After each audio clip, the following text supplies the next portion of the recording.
নাগরিক হিসাবে আপনার প্রথম অধিকার। বিনা ওয়ারেন্টে কি পুলিশ আপনাকে গ্রেপ্তার করতে পারে? জানুন তিনটি জরুরি অধিকার।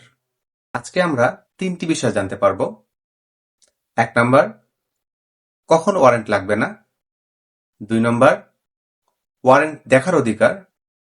৩ নাম্বার, গ্রেপ্তার করার কারণ জানার অধিকার। এই তিনটি বিষয় আমরা আজকে জানবো, যে কখন, কিভাবে পুলিশি হয়রানি থেকে আমরা মুক্ত পেতে পারি এবং একজন বাংলাদেশের নাগরিক হিসাবে আমাদের অধিকার কতটুকু, এর থেকে কিভাবে প্রতিকার পেতে পারি সে বিষয়ে জানবো। আসসালামু আলাইকুম, আমি সুমন, এলএলবি শিক্ষানবিশ এবং একজন মজু জার্নালিস্ট। এই সুমন ইনসাইট চ্যানেলে আমরা জানবো যে জটিল আইনকে সহজভাবে বিশ্লেষণ করব, কারণ জ্ঞানই শক্তি। আপনি রাস্তায় আছেন বা বাসায় আছেন, হঠাৎ পুলিশ এসে আপনাকে বলল চলুন থানায়, কিন্তু তারা কোনো ওয়ারেন্ট দেখাচ্ছে না। এমত অবস্থায় আপনি কি করবেন? থানায় যাবেন? এরকম পরিস্থিতিতে অনেকেই পড়ে, কিন্তু তারা কোনো সুরাহা দিতে পারে না, তাৎক্ষণিকভাবে তারা অ্যাকশন নিতে পারে না।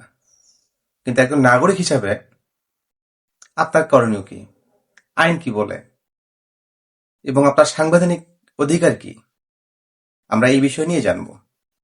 কখনো ওয়ারেন্ট লাগবে না।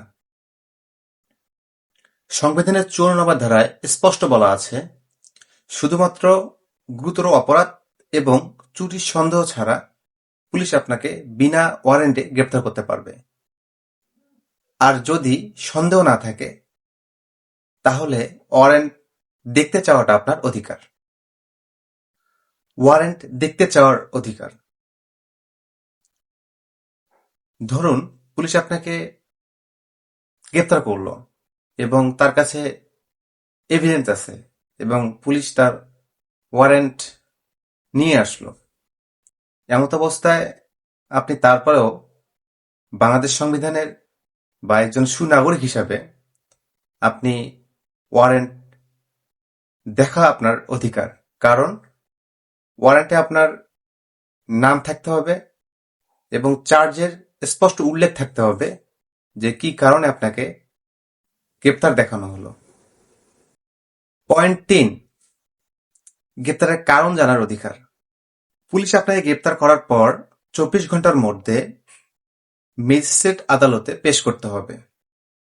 এই মুহূর্তে বা ওই সময়ে আপনাকে আপনার পরিবারের সাথে কথা বলার সুযোগ তৈরি করে দিতে হবে এবং কি কারণে গ্রেপ্তার হলেন এবং কি কারণে আপনাকে গ্রেপ্তার করানো হলো সেটা জানতে চাওয়া আপনার মৌলিক অধিকার।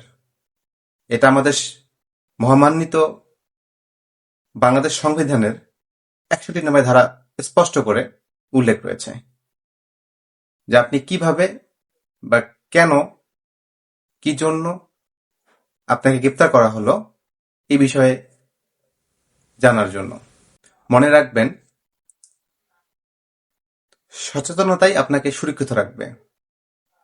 তাই আপনার আইন রিলেটেড যদি কোনো প্রশ্ন থাকে বা কিছু জানার থাকে, তাহলে অবশ্যই কমেন্ট বক্সে লিখে রাখবেন।